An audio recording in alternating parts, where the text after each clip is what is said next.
Sarah Baartman was a Khoikhoi woman who was exhibited at a freak show attraction in 19th century Europe under the name Hottentot Venus. This was a name which was later attributed to at least one other woman similarly exhibited. The women who were exhibited for their stereopygic body type uncommon in Western Europe, which not only was perceived as a curiosity at that time, but became subject of scientific interest as well as of erotic projection. Welcome to the Did You Know segment with me, your host Espila Caleb, and this is the story of Sadije Baartman. Venus is sometimes used to designate representation of the female body in art and cultural anthropology, referring to the Roman goddess of love and fertility. Hottentot was a colonial era term for the indigenous Khoikhoi people of southwestern Africa, now usually considered as an offensive term. The Sarah Baartman story is often regarded as the epitome of racist colonial exploitation and of the commodification of the dehumanization of black people. Baartman was born to a Khoikhoi family in the vicinity of Kambendu in what is now known as the Eastern Cape of South Africa. Her birth name happens to be unknown, but it is thought to be Sehura, supposedly the closest to her given name. Sadije is the diminutive form of Sarah in Cape Dutch. The use of the diminutive form commonly indicated familiarity, endearment, or contact. Her surname has also been spelled as Baartman or Baartman. When she was an infant, her mother died and her father was later killed by the Bushmen of the San people while driving cattle. Baartman spent her childhood and teenage years on Dutch European farms. She went through puberty rites and kept the small tortoise shell necklace, most likely her mother's, until her death in France. In the 1790s, a free black, a designation for individuals of enslaved descent, trader named Peter Caesars, also recorded as Caesar, met her and encouraged her to move to Cape Town.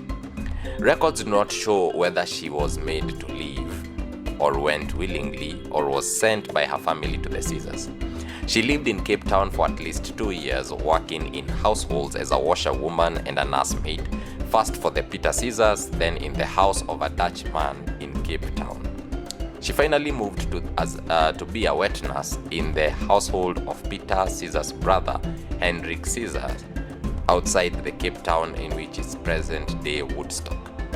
There is evidence that she had 2 children, though both died as babies.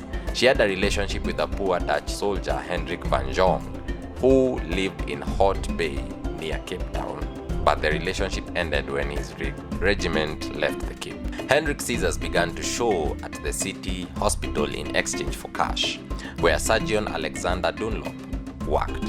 Dunlop, sometimes wrongly cited as William Dunlop, a Scottish military surgeon in the Cape Slave Lodge, operated a side business in supplying showmen in Britain while animal specimen, and suggested she traveled to Europe to make money by exhibiting herself. Baartman refused, Dunlop persisted, and Baartman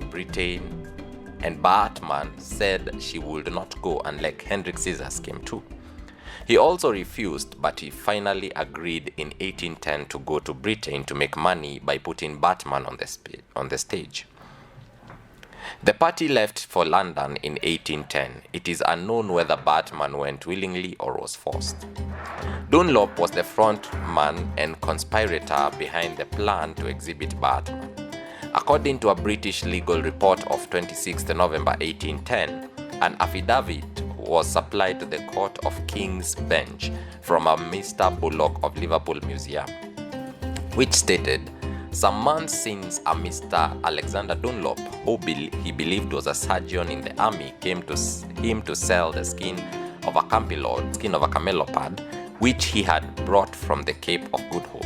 Some time after, Mr. Dunlop again called on Mr. Bullock and told him that he had then on her way from the Cape to a female Hottentot of very singular appearance, that she would make fortune of any person who shrewd her in London, and that he, Dunlop, was under an engagement to send her back in 2 years. Lord Caledon, governor of the Cape, gave permission for the trip, but later said regretted it after he fully learned the purpose of the trip. Story 2. on display in Europe. Hendrik Caesars and Alexander Dunlop bought Baartman into London in 1810. The group lived together in Duke Street, St. James, the most expensive part of London. In the household where Baartman was, Hendrik Caesars, Alexander Dunlop, and 2 African boys, probably brought illegally by Dunlop from the slave lodge in Cape Town. Dunlop had to have Baartman exhibited, and Caesars was the showman. Dunlop exhibited Baartman at the Egyptian Room at the London residence of Thomas Hope at number 10 Duchess Street, Cavendish Square, London. Dunlop thought he could make money because of Londoners' lack of familiarity with Africans and because Baartman's pejoratively perceived large buttocks. Chris and Scrolly say people came to see her because they saw her not as a person but as a pure example of this one part of the natural world. She became known as Hottentot Venus, as was at least one other woman in 1829. A handwritten note made on an exhibition flyer by someone who saw Baartman in London in 1811 indicates curiosity about her origins and probably reproduced some of the language from the exhibition. Thus, the following origin story should be treated with skepticism. Sateje is 22-year-old, 4 feet 10 inches high, and has for a Hottentot a good capacity. She lived in the occupation of a cook at the Cape of Good Hope.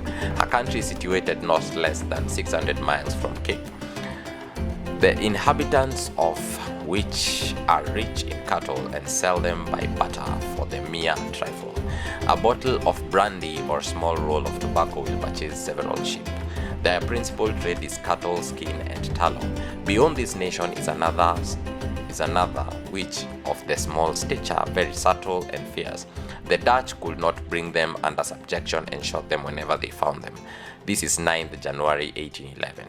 The tradition of freak shows was well established in Europe at this time, and historians have argued that this is at first how Baartman was displayed.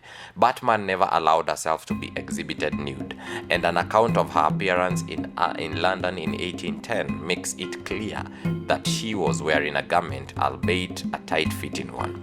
She became a subject of scientific interest, albeit of racist bias, frequently as well as erotic projection. She was marketed as the missing link between man and beast. Her exhibition in London just a few years after the passing of the 1807 Slave Trade Act, which abolished the slave trade, created a scandal.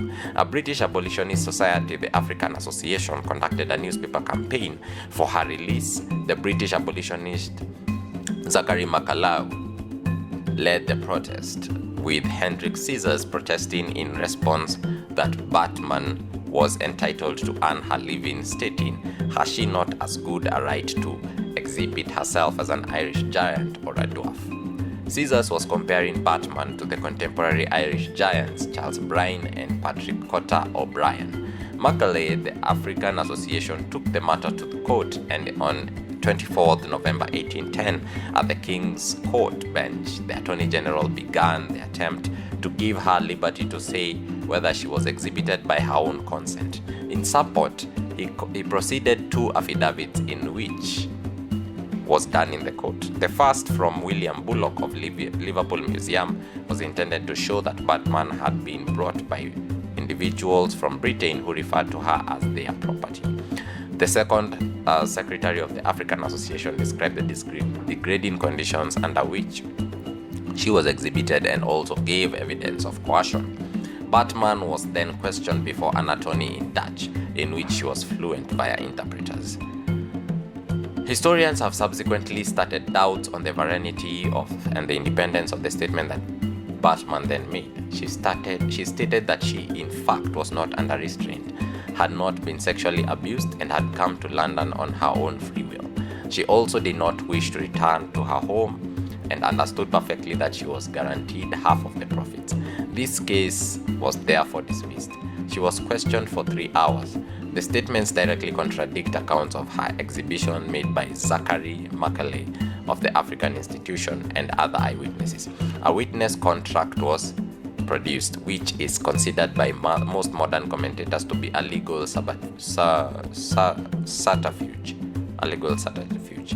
The publicity given by the court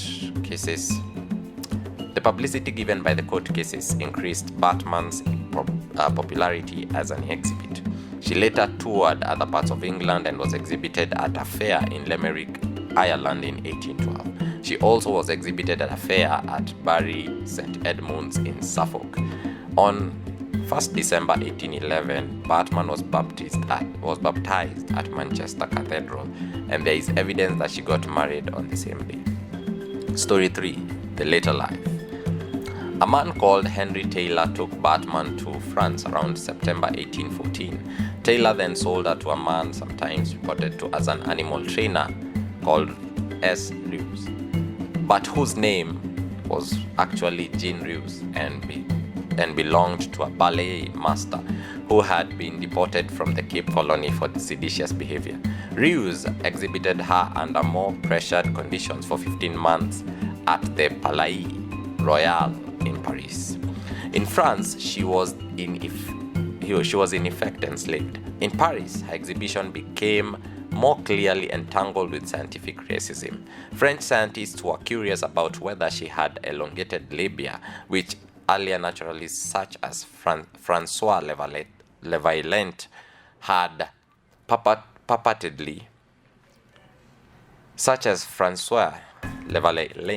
had purportedly observed in Khoisan at the Cape.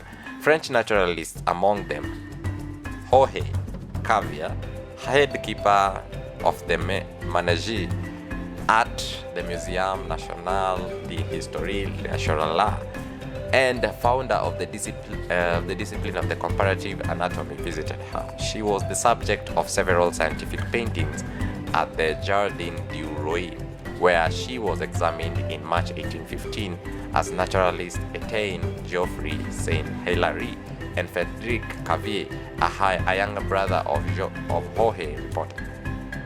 She was obliging enough to undress and to allow herself to be painted nude.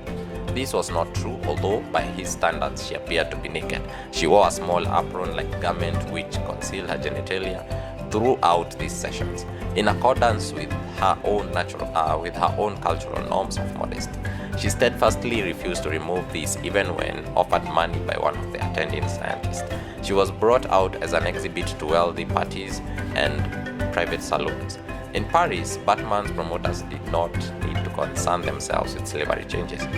Cray and Scully state by the time she got to Paris, her existence was really quite miserable and extraordinarily poor. Sarah was literally treated like an animal. There is some evidence that suggested that at one point a collar was placed around her neck. Specifically, she was exhibited with a collar on some occasions. At the end of her life, she was penniless, which was probably connected to the economic depression in France after Napoleon's defeat, resulting in a dearth of audiences that were able and willing to pay to see her. According to present-day accounts in the New York Times and the Independent, she also worked as a prostitute, but the biography of Cray and Scully only notes that she had an uncertain possibility, since she was exhibited besides other places as the Brothel in Côte des Fontaines. Her death and aftermath. Baartman died in 29 December 1815 around age 26 of an undetermined inflammatory ailment, possibly smallpox, while other sources suggest that she contracted syphilis or pneumonia. Cuvier conducted a dissection but no autopsy to inquire into the reasons for Baartman's death. The French anatomist published notes on the dissection in 1816, which were republished in 1817. Cuvier, who had met Baartman, notes in his monograph that its subject was an intelligent woman with an excellent memory, particularly for faces. In addition to her native tongue, she spoke fluent Dutch, passable English, and a smattering of French. He describes her shoulders and back as graceful, arms slender, hands and feet as charming and pretty. He adds she was adept at playing the Jew's harp, could dance according to the tradition of her country, and had a lively personality. Despite this, Cavier interpreted her remains in accordance with his theories on racial evolution as evidencing ape-like traits. He thought her small ears were similar to those of an orangutan, and also compared her vivacity when alive to the quickness of a monkey. He was part of a movement of scientists who were aiming to codify a hierarchy of races where the white man was at the top. The display of her remains. St. Hilary applied on behalf of the museum to retain her remains, which was her brain, genitalia, and skeletons, on the grounds that it was of a particular singular specimen of humanity and therefore the special scientific interest. The application was approved and Baartman's skeleton and body cast were displayed in the museum. Her skull was stolen in 1827 but returned a few months later. The restored skull and skeleton continued to arouse the interest of visitors until the remains were moved to the museum when it was founded in 1937 and continued up until the late 1970s. Her body cast and skeletons stood side by side and faced away from the viewer, which emphasized her accumulation of fat on the buttocks, while reinforcing that aspect as the primary interest of her body. Baartman's exhibit proved popular until it elicited complaints forbidding degrading representation of women. The skeleton was removed in 1974 and the body cast in 1976. From the 1940s, there were sporadic calls for the return of her remains. A poem written in 1978 by South African poet Diana Ferrers, herself a Khoisan descent, entitled "I've Come to Take You Home," played a pivotal role in the spurring of the movement to bring Baartman's remains back to her birth soil.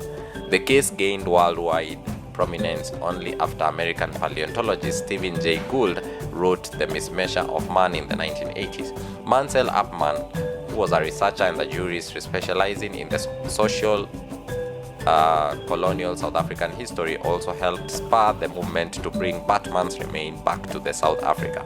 After the victory of the African National Congress (ANC) in the 1994 South African general election, President Nelson Mandela formally requested that France return the remains. After much legal wrangling and debates in the French National Assembly, France assented to the request on 6th March 2002. Her remains were repatriated to her homeland in Gamtos Valley on 6th May 2002 and they were buried on 9th August 2000 on a hill in the town of Hanki over 200 years after her birth. Symbolism. Sarah Baartman was not only Khoikhoi taken from her land. Her story is sometimes used to illustrate social and political strains, and through this, some facts have been lost. Dr. Yvette Abrahams, professor of women and gender studies at the University of Western Cape, writes, "We lack academic studies that view Sarah Baartman as anything as other than a symbol. Her story becomes marginalized as it is always used to illustrate some other topics. Baartman is used to represent African discrimination and suffering in the West, although there are many other Khoikhoi people who were taken to Europe." Historian Neil Parsons writes of two Khoikhoi children, 13 and 6-year-old respectively, who were taken from South Africa and displayed at a holiday fair at Elberfeld, Prussia in 1845. A traveling show including two Khoikhoi men, women and a baby toured Britain, Ireland and France from 1846 to 1855. P.T. Barnum's show Little People advertised a 16-year-old Khoikhoi girl named Flora as the missing link and acquired 6 more Khoikhoi children later. Baartman's tale may be better known because she was the first Khoikhoi taken from the homeland, or because of the extensive exploitation and examination of her body by scientists such as Jorge Cavier, an anatomist, and the public, as well as the mistreatment she received during and after her lifetime. She was brought to the West for her exaggerated female form, and the European public developed an obsession with her reproductive organs. Her body parts were on the display at the Musée de la Homme for 150 years, sparking awareness and sympathy to the public eye. Although Baartman was the first Khoikhoi to land in Europe, much of her story has been lost, and she's defined as the exploitation in the West. Story 5. Her body and the foundation for science. Julian Joseph Varey used Sarah Baartman's published image to validate typologies. In his essay, The Dictionary of Medical Sciences, he summarizes the true nature of a black female within the framework of accepted medical discourse. Varey focused on the identifying her sexual organs as more developed and distinctive in comparison to the white female organs. All of these theories regarding sexual primitivism are influenced and supported by the anatomical studies and illustrations of Sarah Baartman, which were created by Jorge Cavier. It has been suggested that by anthropologists that this body type was once more widespread in humans based on the carvings of the female forms dating to the Paleolithic era, which are collectively known as Venus figurines, also referred to as Venuses, Steatopigean Venuses. Sexism. From 1814 to 1870, there were at least 7 scientific descriptions of black women done in comparative anatomy. Cavier's dissection of Baartman's helped shape European science. Baartman, along with several other African women who were dissected, were referred to as Hottentot and sometimes bush women. The savage women was seen as distinctive from the civilized female of Europe. Thus, 19th century scientists were fascinated by Hottentot Venus. In the 1800s, people in London were able to pay 2 shillings a piece to gaze upon her body. Baartman was considered a freak of nature. For extra pay, one could even poke her with a stick or a finger.